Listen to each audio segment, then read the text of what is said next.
Welcome back. Now, before we jump into the Absolute Madness, that was House of the Dragon Season 3 premiere. Yes, you were actually seeing our faces for the first time. Because for this episode, the voiceovers weren't going to do it justice. We are pulling up in real time. We want to look you face to face. We want to have a conversation. So we're in the studio. We want you to hit that subscribe button and let's talk about the disaster that was the Battle of the Gullets. And look, before we even break down the timeline, we need to let you guys know we have a massive disagreement today.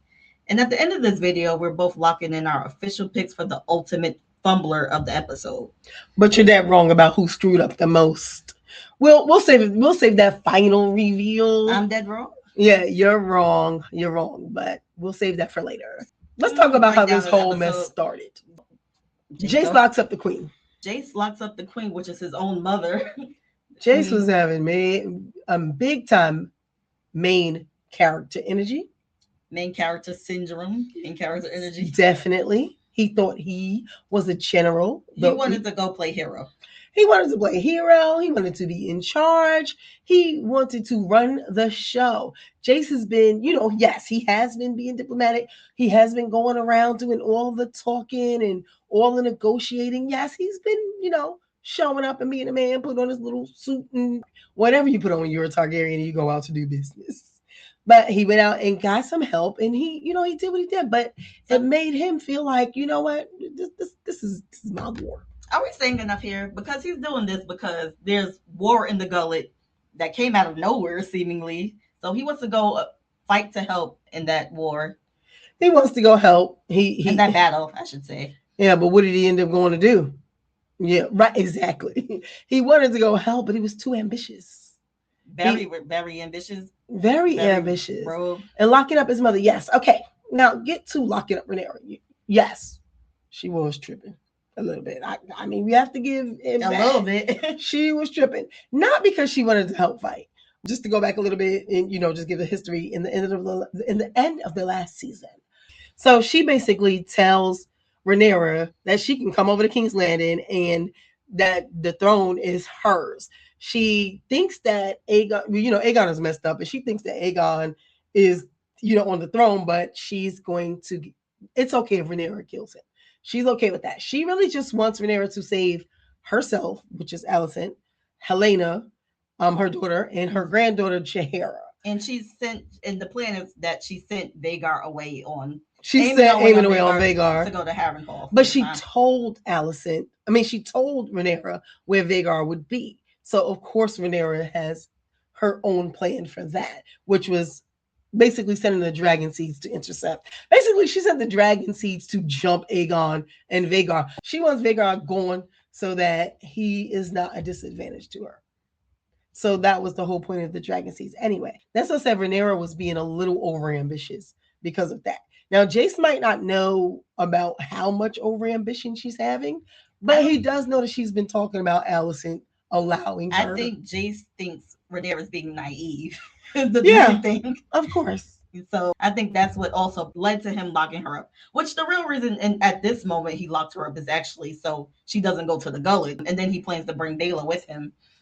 And the reason, so what are they going to the gullet for? Let's get to that.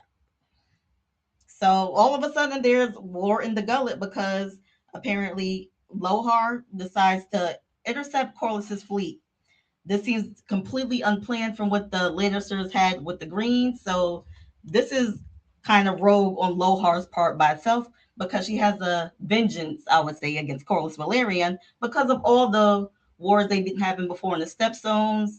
Corlys has been very much a leader in those wars, I would say. So are you saying that the Battle of the Gullet happened because of Lohar going rogue? Or was that the original plan and then Lohar went rogue? Like, was the battle supposed to be at the gullet? Well, of course, we're not book readers, so yes. We're going by. So yeah.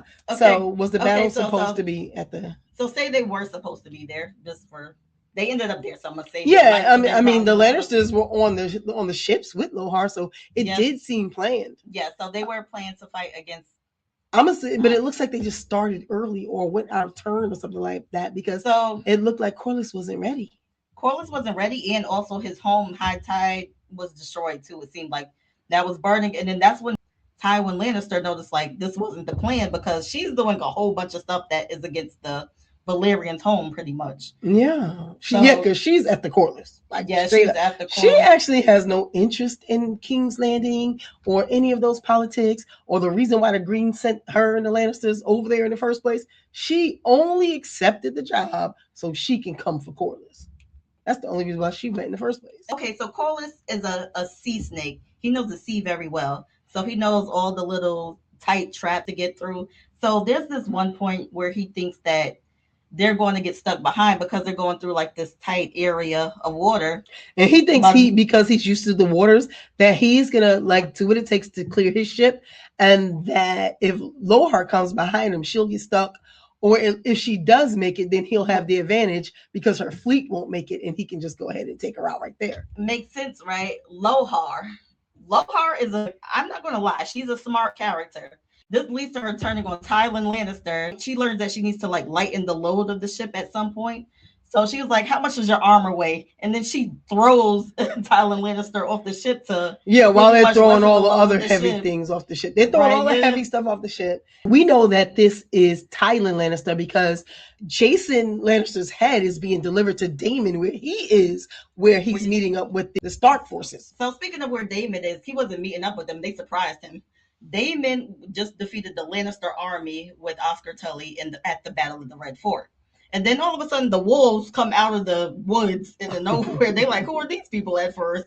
But then they come with Jason Lannister's head, and they say, "We come to die for the Dragon Queen." Yes, and those people are the what do they call them? The Greybeards, the people from the Wall that the Stark sent. I can't remember the Stark Winter guy. Wolves. The Winter Wolves. So the Greybeards are the older guys who come out first. So yes. because they say we came to die for the Queen. Oh.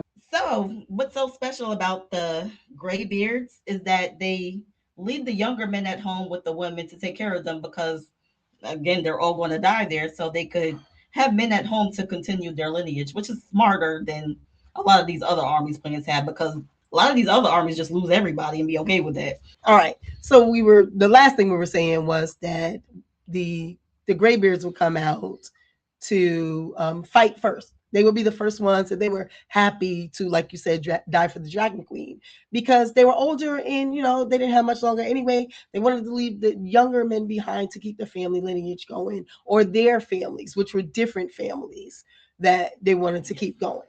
These men were men from the Wall who were fighting under the Stark's banner. Who were sent by Cregan Stark, who yes. Jacaerys met with in last season. Right. And then they came out of the woods. Now they have, getting back to the point, they have Jason Lannister's head and they hand that to Daemon. Roderick Dustin has his head in his hand, Dustin, and then that's what he says his famous line. And when we get back to where Lohar is, she's with Tywin. Yes. And that's the one she throws off. But we're still talking about her going rogue on Corliss. So she's part of this thing called the Triarchy. So the Triarchy is the thing that him and Daemon pretty much kept fighting.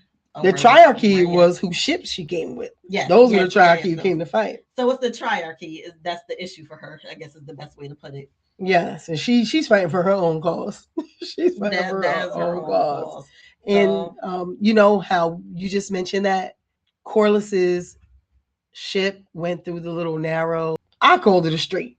I don't know what it actually is, but he went through. She actually got through because she did all of that weight bear dropping. When she gets through, they get up close and personal. She actually crashes her ship right into Corliss's ship. All the men get on, they all start fighting. Her and Corliss start going back and forth. Next thing you know, I don't know. Somehow Corliss is knocked out in the water. And they go back to her. Who's the next person who's fighting? The next person who's fighting Adam's brother. Yeah, his Alan. I don't know why I can never remember Alan's name. I always remember Adam of all. Alan is a great fighter too. Like he is tearing them down in this war. The Lannister army, the Triarchy, he is like punching down on all of them. I can never remember him. So he is like the real hero at this point. I'm looking at from my eyes. It look like it's looking like he's carrying the ship part of it. The part that don't have the dragons, he's doing a good. He's carrying the Navy. Right? Yeah, carrying the Navy. Well, yeah, that's happening. They're fighting. We can say that at some point they do eventually kill Lohar. So she did all of that to get her revenge. Okay. So Raina and Sheep Stealer. We did mention that we're not doing this in order. We are only making the key points. So yes, we know that the show opened up with Raina and Sheep Stealer, but we're starting here. So what are your thoughts? So my thoughts is first I'm gonna talk about my thoughts about Sheep Stealer himself. Because this is one of the first times we get a really good look at him. He has a very large underbite, a very like ugly dragon like they described in the books, but I very much like his look. Yeah, I like the way they did the details. They made him look really like rugged and kind of abandoned, which he's wild. You know, it makes him look wild, makes him look kind of like a hood rat. Like he might be prone to getting in trouble. Speaking of abandoned, he abandons Raina in these mountains somewhere. Well, first we got to get to how could you abandon somebody? He didn't even know Raina. We got to Oh, talk right. about them meeting in the first place. The scene, like I said, it does open up with him and Raina meeting. Raina approaches him, and he lets her get a little close, and then eventually she gets on him, and then he just like starts to wild out. He starts flying all over the place. She's screaming, but she holds on. But then he drops her off, and then he abandons her, flies away. So eventually, Sheep Stealer comes back. I don't know after how much time passed, whatever. I did not think he was coming back, or I didn't know if he was coming back or not. It didn't But seem like he was coming back. She was looking all concerned and scared. when he comes back, he spits out the sheep from his mouth. I And didn't then know he what. burns them like he cooks them for her. Like here's dinner. Yeah, so it was like, is this like how he would bond with the human if he need to? Like, does like she need to prove his loyalties? I mean, her loyalty to him by eating it, which is what it looked like to me. Raina immediately goes in and starts tearing up the sheep that Sheep Stealer cooked. Yeah, she looks like, look, if I don't eat this sheep, me and him won't be bonded. So let me get this done. It probably tasted terrible. She does not care. She's like, you want me to eat sheep? I got you. I'm eating sheep. Like she is going in on the sheep because she knows that that's what he wants her to do, and she does not want to disappoint him because then she won't be bonded, and she needs a dragon. And Raina is very much trying to prove herself that she is worthy Yes, of something she because she felt lonely after being sent to the Vale with the two younger boys. She feels overlooked and abandoned at this point. So like the she, black sheep of the family. yeah, like a black sheep of the family is a good way to put it. So she needs to get a dragon to prove her worth. So that's probably why she attempted at taming the wild dragon, Sheep Stealer. But she succeeds at this point that we're talking about, or Well, seemingly succeeds at. But again, this is a wild dragon. he's a wild dragon. That's So we had six. mentioned that she could barely fly him. But then she notices, I guess, the war in the gullet in the distance, and she was like, let's go to help. Pretty Yeah, much she with wants her to help. Yeah, dragon. she's basically the whole time telling him like we got to get this together. You need to be calm. You need Yeah. to let me get on you because we got to get over there so that we can help. She is trying to tell Sheep Stealer, and not in high Valyria, not in high Valyria. You know, she's not really commanding him like she's supposed to command a dragon, but she is basically showing him how desperate she is and how bad she wants to ride him. Eventually, he allows her to get on, and I guess he goes to the battle. I don't know if it's because she told him to, or Or that's if what he he wanted just to was like, do. "Hey, something going over here. Let me go check it out."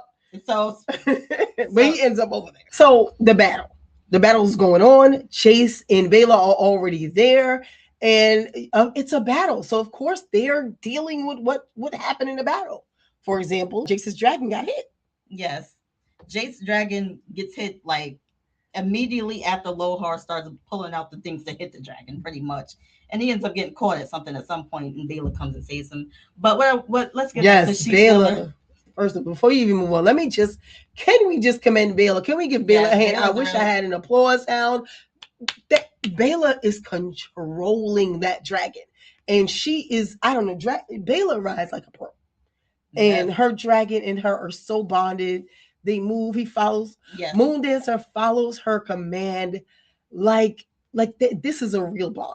Bela and her control of Moon Dancer is the reason why she is the reason she was able to save Jace from The thing that's whatever he was caught on. It was some type of weapon that they use, I guess, for dragons, and it was caught. But basically, Bela got it off. Bela and Moondancer got it off, and that's when you see Sheep Stealer and Raina coming to help.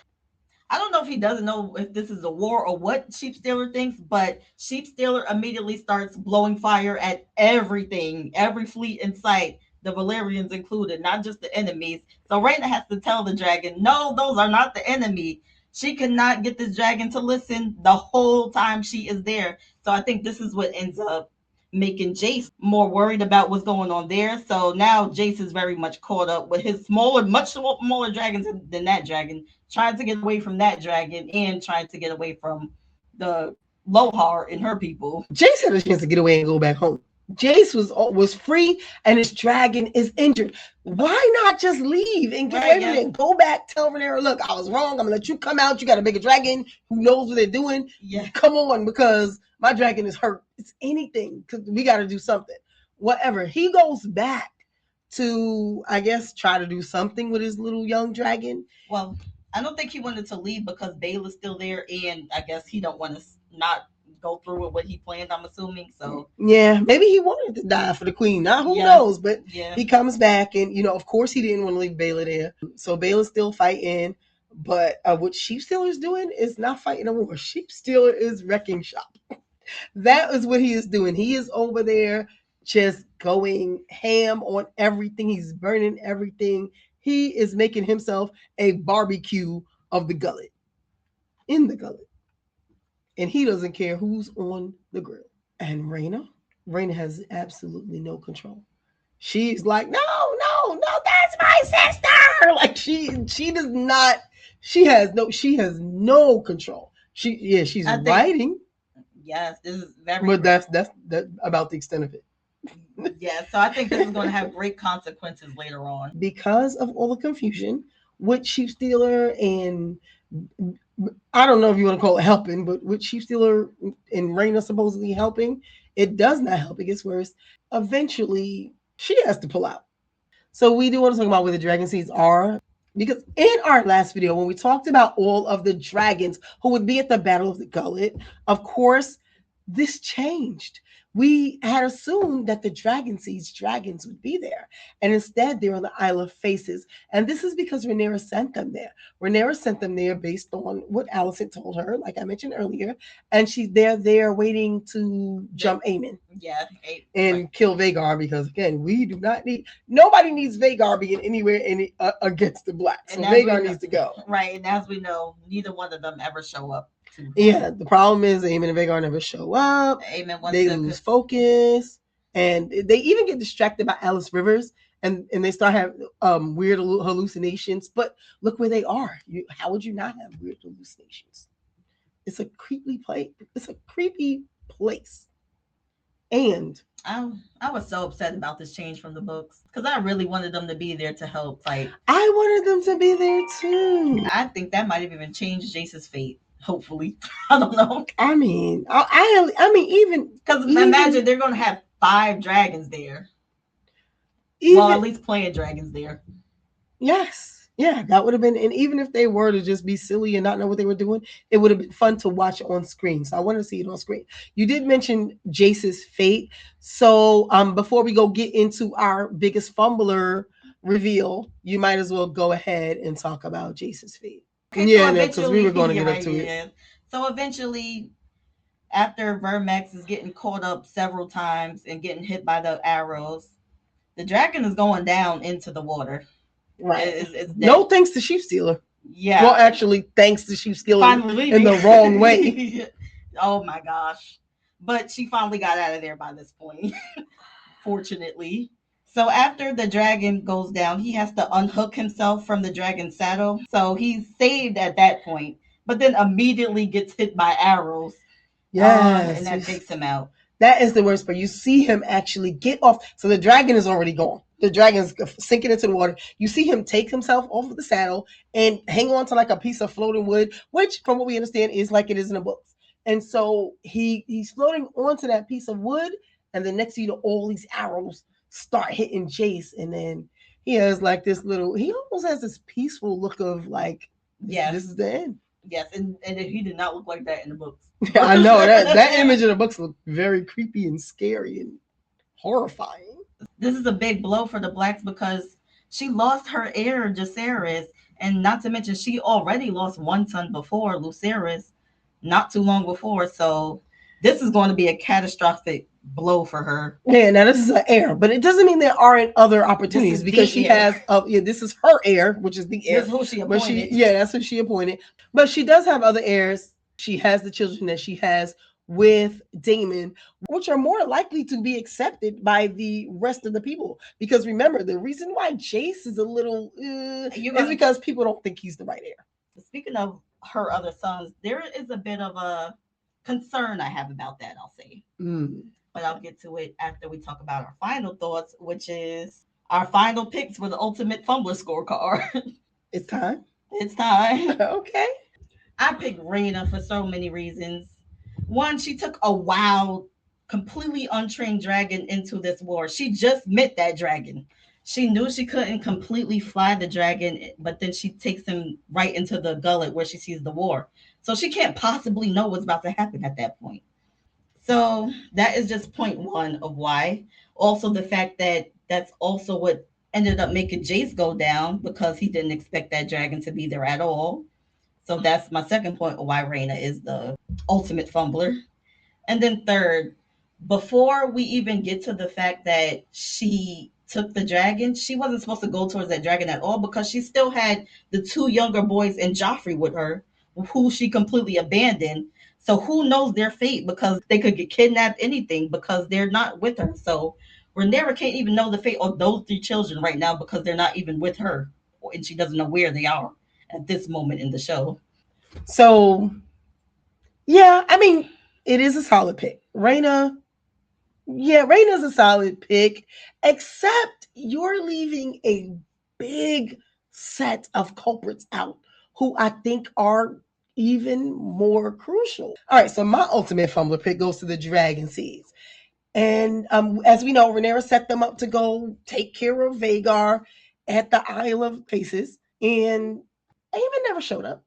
So all they had to do was go to. They even discussed this while they were on there, but they just, they're inexperienced. But all they had to do was go to the gullet and bring those dragons. They got these big weapons of mass destruction, and they're just basically sitting there collecting dust, doing nothing because they're all having hallucinations and getting scared by goatmen and then Alice somehow tricks them into doing something else. So they never ever make it to the battle, which I think is a huge fumble because with them being there, it could have saved Jace's life. And it could have changed a lot of things around. The thought might have, look, they may have even been able to start fighting Sheep Stealer. Who knows? But here we are. Anyway, they got kind of lost. They got stuck. They got frightened by some trees and they fumbled ultimately. They really let a goat distract them from the war. But who do you think fumbled harder, the Dragon Seeds or Rena? Let us know. Hit the subscribe button, and we'll see you in the next one. Yes, comment. Let us know what you think overall.